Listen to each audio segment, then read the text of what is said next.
Hi, my name is Ron Pare, and you're watching a video short of a model I built for the Model Railroads and Structures show or for one of my clients. Please enjoy. Now that the walls are glued together, we gotta put these strips that cover the joints in the wall. As usual, I'm using the CA glue to glue these covers on so that they dry quickly and I can move on to the next step. This is another reason why we left the acetate off the windows earlier, so that we can, do all these crazy glue sections and make sure that the CA dries fully before we start putting on the glazings, so that they don't get that hazy white film from the CA while it's drying. There we got it. The bottom of the cover strips don't have the cinder blocks painted, so we gotta add some paint to those and get those uniform in color.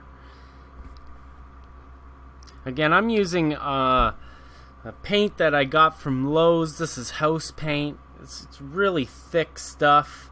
You'll notice a lot of people say that you gotta use a thin micro or scale coat paint or whatever the brand is these days, but on these buildings you don't need to use paints that are necessary for plastic models or your rolling stock or engines and stuff like that.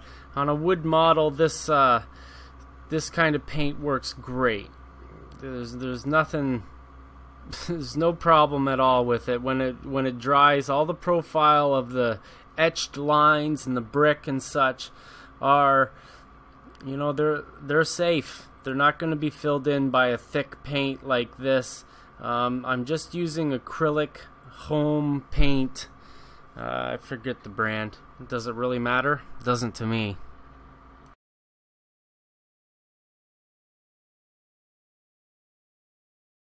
Next, I'm going to deviate away from the instructions and put a company name on the side of the building. I first want to put a black strip so that I can paint the name of the company on top of the black. It's just a common practice you can see in old cities across the United States and Canada. So what I'm basically doing is using some old file folders that I can cut up and use to mask the areas where I don't want the black paint, and because I'm going to be using spray paint to make this black strip. I'm using masking tape to fix the file folders to the structure just so that it's secure. I'm going to bring this outside and spray paint it. I don't want any wind, if it's a windy day, to blow them around. I want to have everything nice and secure. The file folders are protecting the building, and the tape really is making the final line where the black paint is going to go on the building. I went outside and painted this and came back quick. No reason to reset the camera up to show you how I painted it. I just painted a quick stripe across, removing the masking. We see that the wall is nicely painted in the black stripe.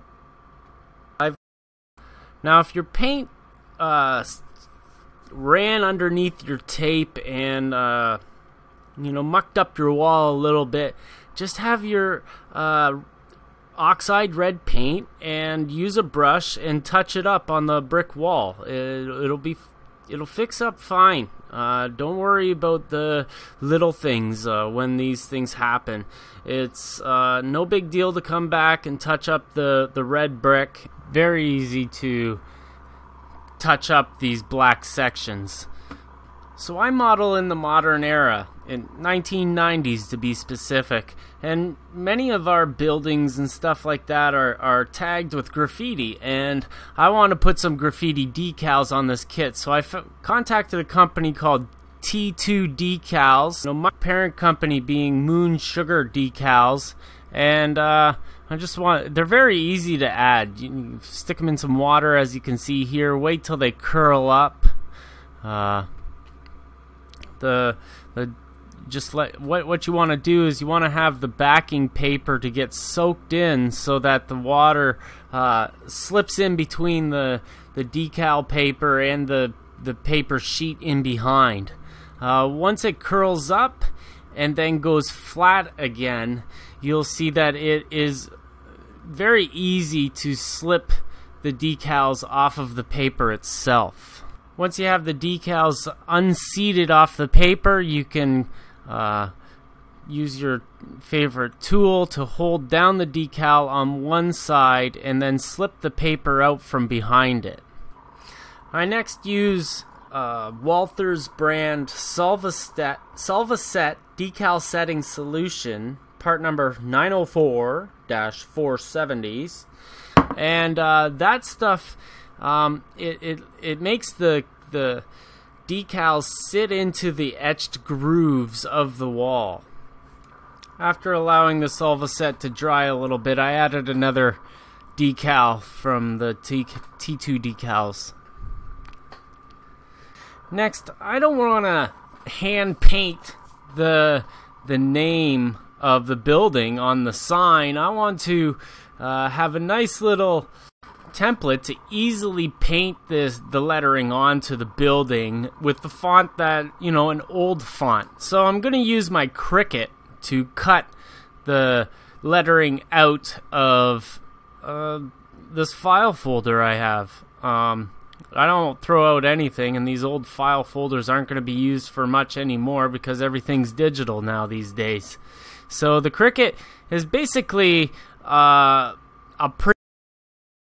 printer with a die cutter on it, and it cuts the letters out of the medium that you put into it. While that's happening, I'm weathering the building, and this building is from the steam era, so it has some real heavy soot because this side of the building is along the tracks. So where the steam engine stops at the building, you'll find a lot of real sooty black on the side of the walls. And this is still wet at the point of taking the video, so it looks a lot darker than it'll actually look in the end. And even if it is way too dark, I can come back with my red paint, with my oxide paint, and touch it up if I want. But I don't really want to, so we're just finishing up this masking, or the template here, and I pay homage to my friend Edward Traxler in the name of the building. Traxler, Electric and Transformer, I believe it is. Building. Now the blue pad that you put the file folder on is sticky, so it pulls most of the letters off. I just have to clean up a few of the letters in the template here, and cut them off and place them on the building as such. Next, I use a small brush to trace the outside with a dabbing motion of the template, just to get the lettering in there nice so it doesn't creep underneath the template itself. That's kind of important, but if you break outside the lines and it creeps, just use your black paint, some black paint, to fix it up. Now, I don't need to tell you how to put the rest of the building together. It's just a bunch of back pieces and such. Paint them black or a darkened color and put them together and, just put it on the layout. I'm using some nice scenery pieces that I've got from Martin Welberg, and they really are some of the best scenery products that I've ever seen. So check out Martin's stuff on Facebook. I don't know if he's got a website. I've heard that some establishments are going to start selling his products in North America, but you can contact him over Facebook. Now, this building isn't finished yet. There's a bunch of roof details that I've got to add, but I'm going to do a review of those roof details on their own, because even though they come with this kit, they have a kit of their own too that you can buy separately. Thanks for watching today's video short. If you want to watch more model railroading content, check out the rest of my channel. Or watch the Model Railroads and Structures show to see what's going on in the community today.